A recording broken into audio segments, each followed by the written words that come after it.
لا إله إلا الله محمد رسول الله.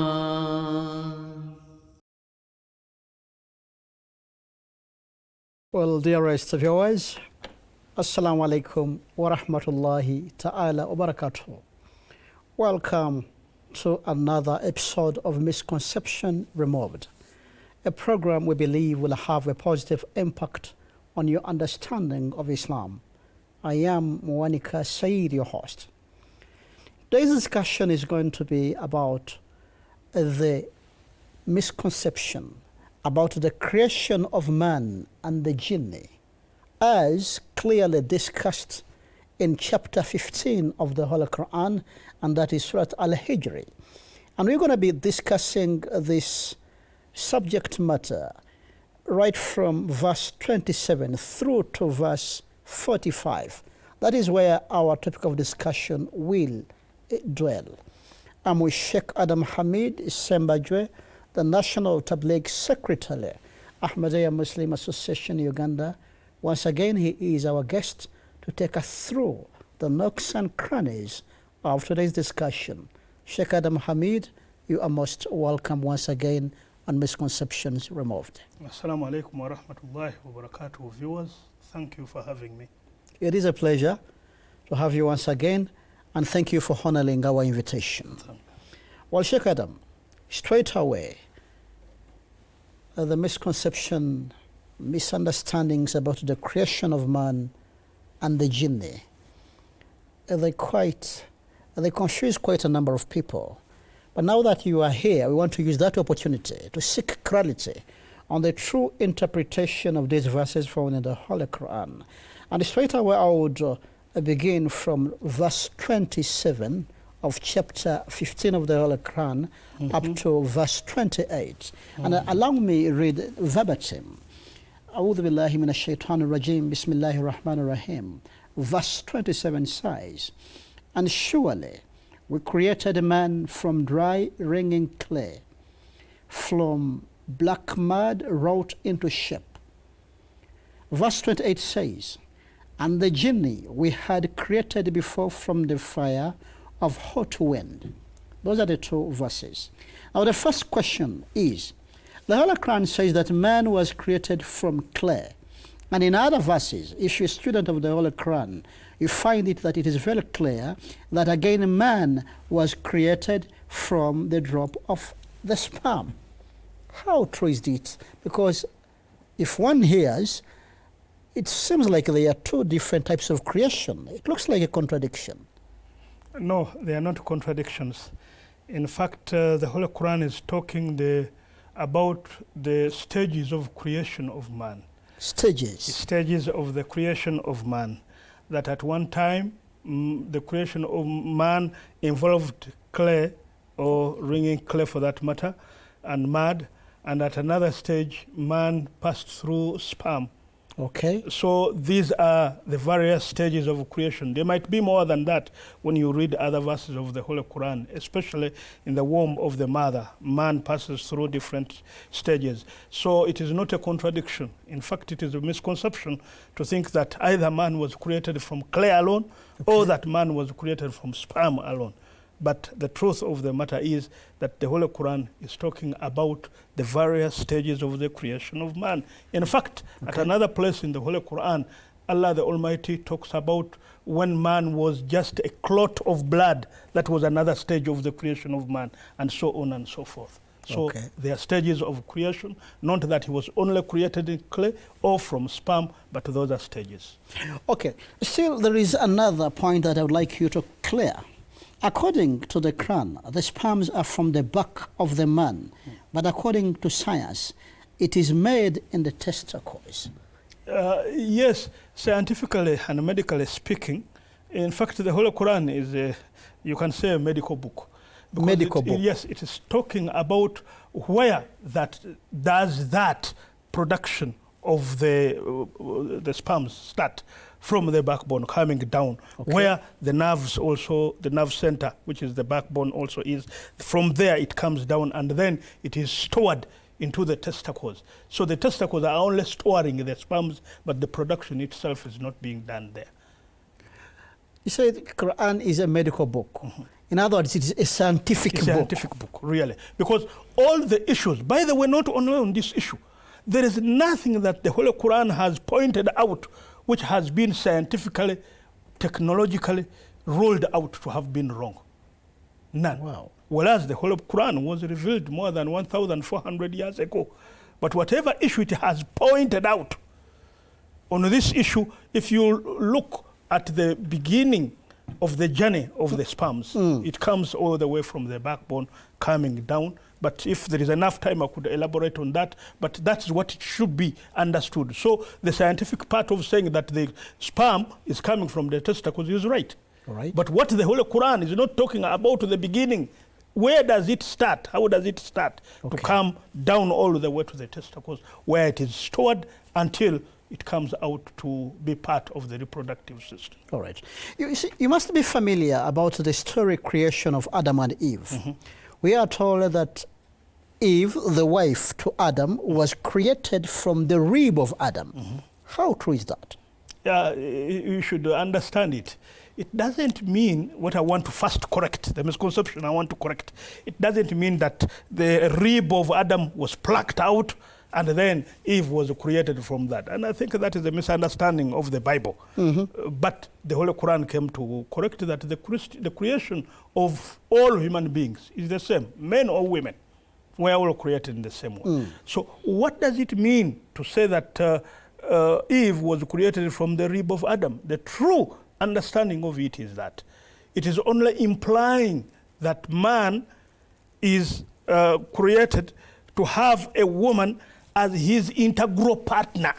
With him he shares his long life, and even after that, reproduction and children and a family until death. So that's what is being referred to. It is metaphorically being said that is from the rib, which means that you are created from me. We have the same source. We are the same people. We stay together. We die together. We go through all thick and thin together. That is the metaphorical expression, meaning that. But it doesn't mean that a rib was plucked out and then otherwise it means that a woman is inferior to a man in the creation. But it's the true understanding of it. It is a metaphorical expression, which means that man and a woman, they are integrally living together and they are supposed to stay together and they share the same life. It reminds me when the Holy Prophet Muhammad also talking about the same, saying that a woman is like a rib. You don't need, because a rib naturally has a curve in it, you know, the rib here, it has a curve. If you try to straighten it, you will break it. Which also, again, a metaphorical expression, which shows that any woman will have some failures here and there. Try to bear with her. Correct her shortly, but don't force. If you force, like you force a rib to straighten it, it will only break. Because naturally it has to have that curve. So a woman also, if she has some failures here and there, bear them. Bear them. She has so many other good things. In fact, the Holy Prophet Muhammad went ahead and said that a believer will never fail to find something good he appreciates from his wife or from the husband.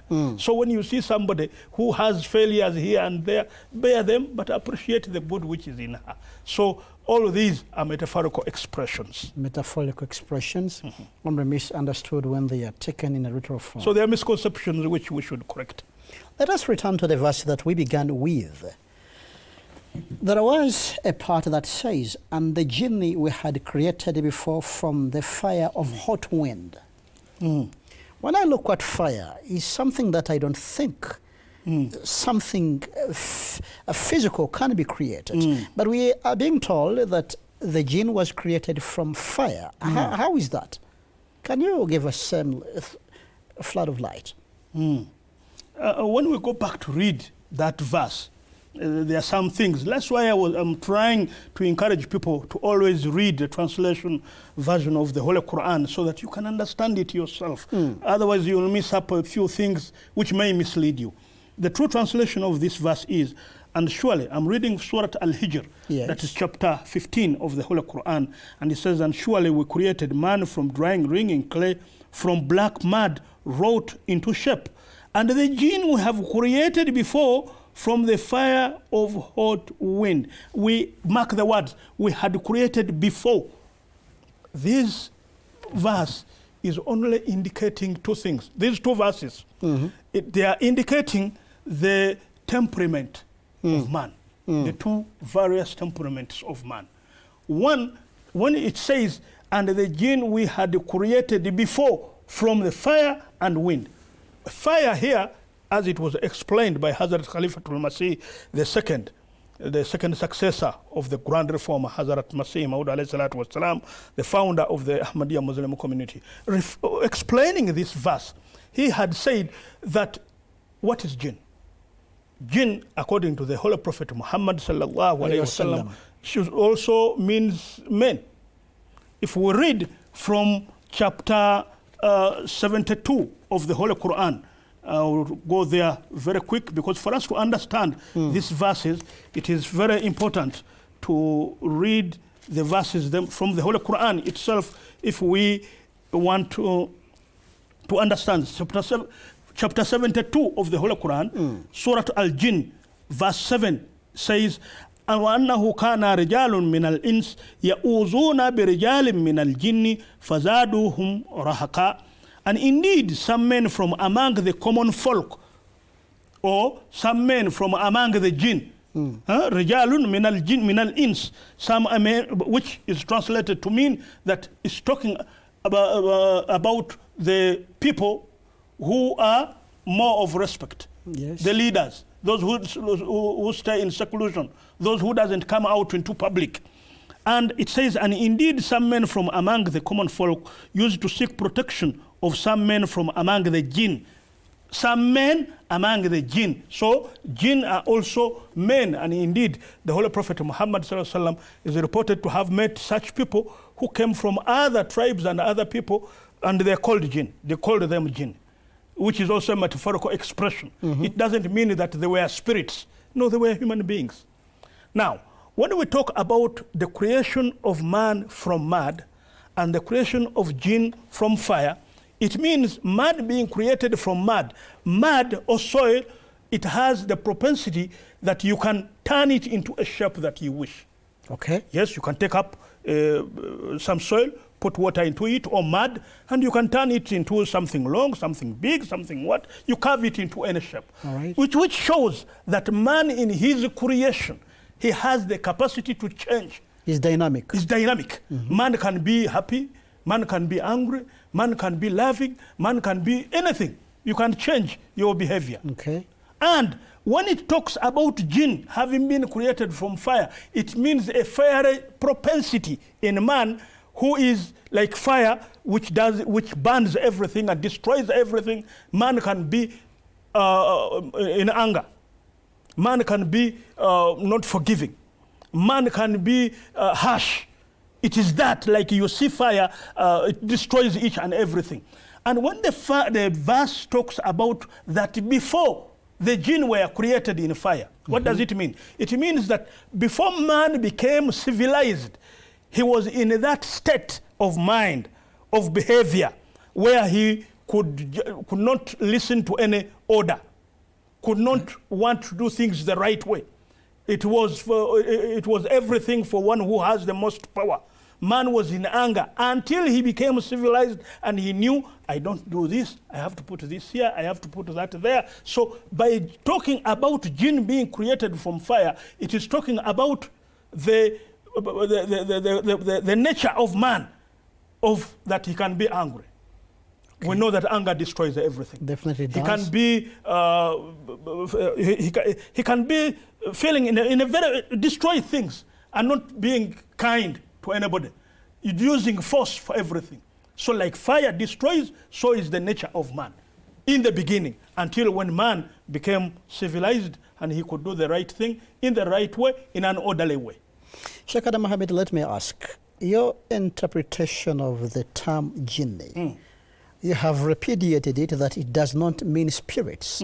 But the popular view among people, Muslims and non-Muslims, once one speaks of Jinn, what comes to people's mind is the spirit. And my question therefore is, if according to the Quran, Jinn also means men or human beings, among men, then where did that concept of Jinn meaning spirits creep into Islam?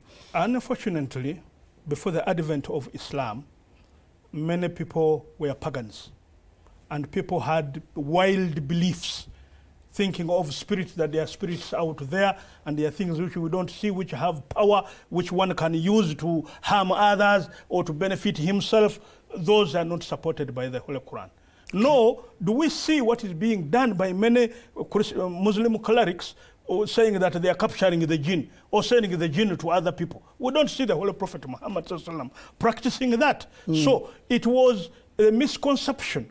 When people saw jinn in the Holy Quran, they thought that those were their beliefs which they had during the times of misguidance, when they thought that there are spirits out there, and they thought that these are the spirits being talked about. So they were the wrong beliefs which people held before guidance of Islam came, that people continued, which influenced their understanding of jinn in the Holy Quran. But otherwise, the Holy Prophet Muhammad never practiced that misguided belief of jinn being spirits. No, they are human beings.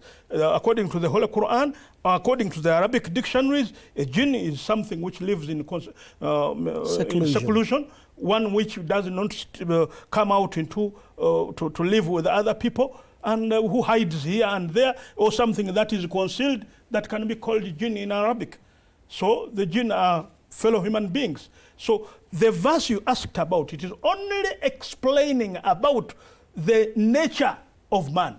All right. Man can be loving, can be kind, can be helpful. Man can be destructive. Man can have a bad temperament. So when that happens, so man is created in all those ways. So when well handled, one is civilized, one becomes a true follower of the Holy Quran, of the Holy Prophet Muhammad ﷺ, then he becomes a perfect human being, having followed the Holy Quran. Again, you're a medical doctor, that much I know. I have seen people claiming to be possessed with jinn, and then they go to the healers of the jinn, and when they administer the right medicine, they get healed. And you are telling us jinn is man. How do they do it then? No, I think it is a very big misunderstanding. We know that some people, for example, they suffer from delirium. Somebody can have malaria, suffer from delirium when he starts talking things which he doesn't understand. But when he is treated of the malaria, then that person recovers. Okay. So the issue is not a jinn, the issue is malaria. But previously, when we were living in a period of ignorance, we used to think that a person is possessed. But now we know that he's not possessed, but is having malaria. Give him chloroquine or whatever medicine of malaria, and he will start understanding very well. So it is only a misguided thinking. All right. People thinking that there are spirits out there which mislead people, or others deceiving others that they can, somebody, his business can go bad, they say there is a jinn possessing him. Somebody's marriage can go wrong, and they say there is a jinn possessing him. These are all misguided understandings. And the Holy Quran has come to guide us rightly, and more so the grand reformer, Hazrat Mirza Ghulam Ahmad, who came to enhance the teaching of the Holy Prophet Muhammad ﷺ to give us the right understanding of the Holy Quran and the right understanding of Islam, so that we are not misguided like all others. All right. Well, those of you who are watching, the program is Misconceptions Removed, and we are looking at the misconceptions surrounding the creation of man and the jinn, as discussed in chapter 15 of the Holy Quran, right from verse 27 up to 45. If you have any question, comment, or observation, the email address is africa@mta.tv. Sheikh Adam Hamid. Yes, please. When you read verse 31 of chapter 15, you find that God commanded all the angels to submit before Adam, and they did so except Iblis. Was Iblis also an angel? Yes, when you read that verse, you think that probably it was that Iblis was commanded, and Iblis was among the angels. But that is also a misconception. Verse 31, it says, that's chapter 15, Surah Al-Hijr, it says, فَسَجَدَ الْمَلَائِكَةُ كُلُّهُمْ أَجْمَعُونَ إِلَّا إِبْلِيسَ أَبَى أَنْ يَكُونَ مَعَ السَّاجِدِينَ. That so the angels submitted, all of them together, except Iblis. He refused to be among those who submit. So some people understand from this that, oh, angels also can disobey, but it is very, very wrong. According to the Holy Quran, which is very clear, that angels only do what they are commanded by Allah the Almighty. Angels only do what they are commanded by Allah the Almighty. Why is Iblis mentioned here? Iblis is mentioned here because when a command comes out that we should support the Prophet, in this matter, support Adam alayhi salatu wassalam, each and everybody had to come on board.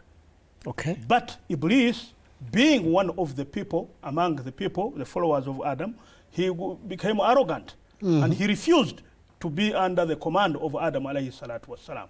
So out of arrogance, that's how he went astray. Okay. So when we talk about Iblis, we are not talking about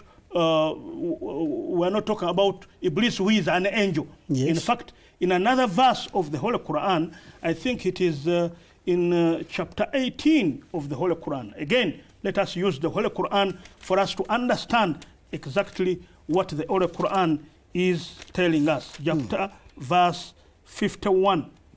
When it says, that is Surah Al-Kahf, All right. verse 18. Of the Holy Quran. Chapter. Surah Al-Kahf, chapter 18, verse 51, which says, أعوذ بالله من الشيطان الرجيم بسم الله الرحمن الرحيم وإذ قلنا للملائكة اسجدوا لآدم فسجدوا إلا إبليس كان من الجن ففسق عن أمر ربه. It says, and remember the time when we said to the angels, submit to Adam, and they all submitted except Iblis. He was one of the jinn, and he disobeyed the command of his Lord. So this verse is very clear that though the command was to the angels, the command was all creations to come together to support the mission of Prophet Adam. Yes. So it's like in the army.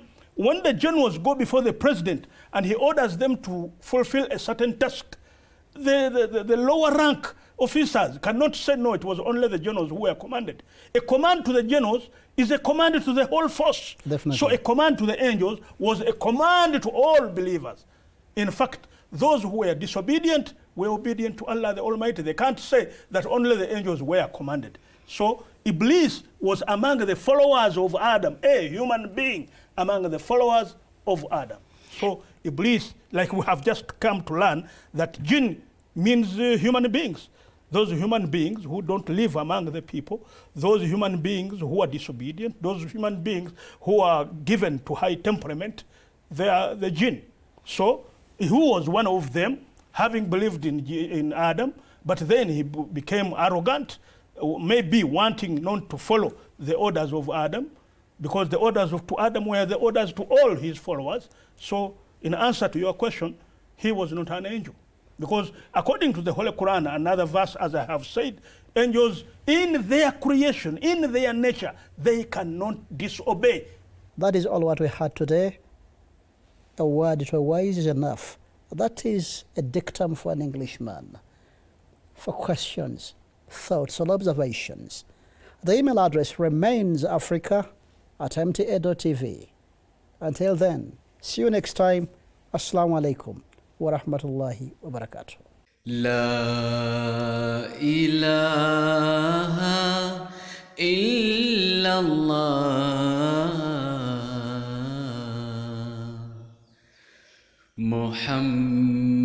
Muhammadur Rasulullah.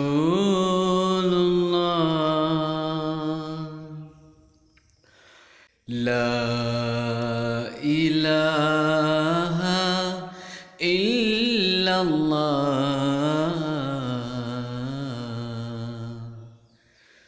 Muhammadur Rasulullah.